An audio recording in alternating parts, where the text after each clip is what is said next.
Bienvenue à Comprignac pour cette nouvelle page découverte d'une commune. Vous commencez à être habitué à ce rendez-vous hebdomadaire. Comprignac, situé à une vingtaine de kilomètres au nord de Limoges. Comprignac dirigé par Jacques Plainevert depuis 2001. Comment appelle-t-on les habitants de Comprignac? C'est notre première question traditionnelle. Alors, officiellement, les habitants de Comprignac s'appellent les Comprignacois, mais une deuxième formule existe aussi, qui consiste à les appeler les Comprignots, et je la trouve personnellement plus authentique. Alors, Comprignac, il y avait 1400 habitants au début des années 2000, il y a aujourd'hui 1800 habitants. Comment expliquer cette petite explosion démographique? Alors, effectivement, si vous voulez, on a constaté 20% d'augmentation de population sur les 20 dernières années, qui sont principalement dues au fait d'une part de la proximité relative de Limoges, mais également de l'existence de Lac-Savin.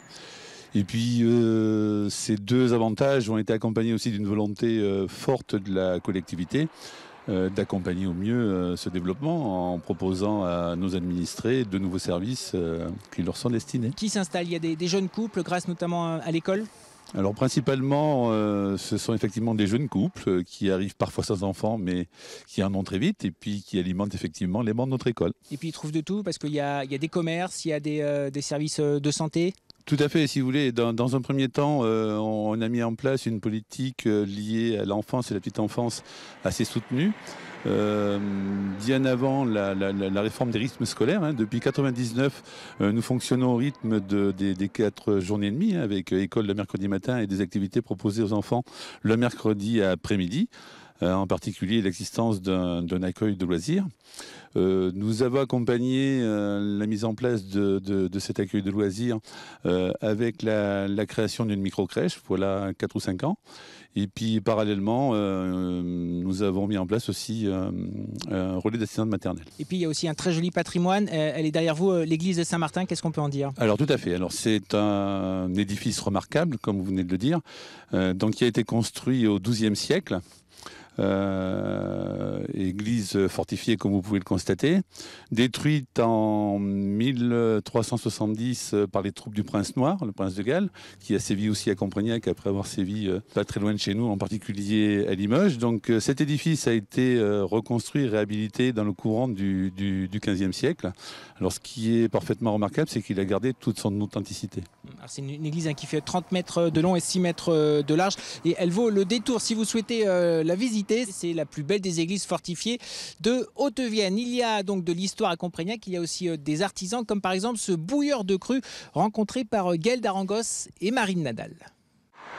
Sa drôle de machine, Régis Ducou l'a installée à côté des ateliers municipaux de Comprignac. Comme le veut la loi, il a averti la douane 3 jours avant. C'est son rituel au printemps. Il est limite celui-là. Il est limite. Goûte-le, il est aigre. Régis fait chauffer des poires, des prunes ou du cidre pour les transformer en eau de vie. Vous êtes bouilleur de cru ou distillateur? Moi je suis distillateur. Le bouilleur de cru, c'est celui qui amène les fruits. C'est-à-dire que c'est celui qui fait bouillir les fruits crus. C'est-à-dire qui assure la fermentation.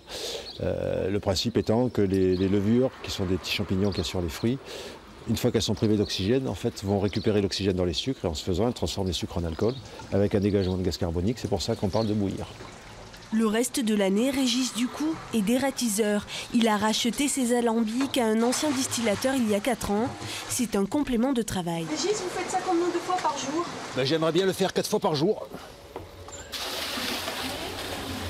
Mais il faut qu'il y ait les clients pour. Il reste 2 distillateurs en Haute-Vienne, 2 détenteurs d'un savoir-faire aussi vieux que ses alambics. Régis a modernisé la pratique avec ce thermomètre électronique. Une distillation parfaite pour le bonheur des habitués. Quand on fait des crêpes, au loto, on fait des crêpes, on met un peu d'alcool dedans. Voilà. Ça les parfume. Ils font ça pour que je puisse vivre. Eh ben oui. Voilà, c'est ça, oui. Ça va pas être une chauffe terrible, mais j'essaie de recondenser pour faire monter le taux d'alcool. 46, 47. C'est pas magique, c'est chimique. Et cette chimie a un prix déterminé par la loi. On peut faire distiller, mais on paye des taxes à taux plein. C'est-à-dire, cette année, c'est 8,64,47 € le litre d'alcool à 50 degrés.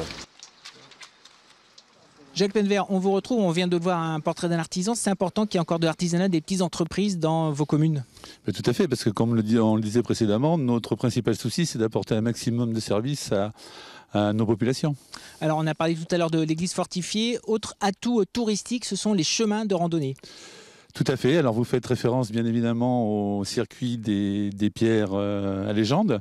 Donc si vous voulez, ce circuit est constitué par le passage devant un certain nombre de pierres remarquables dont certaines étaient répertoriées avant même la création du circuit qui porte le même nom.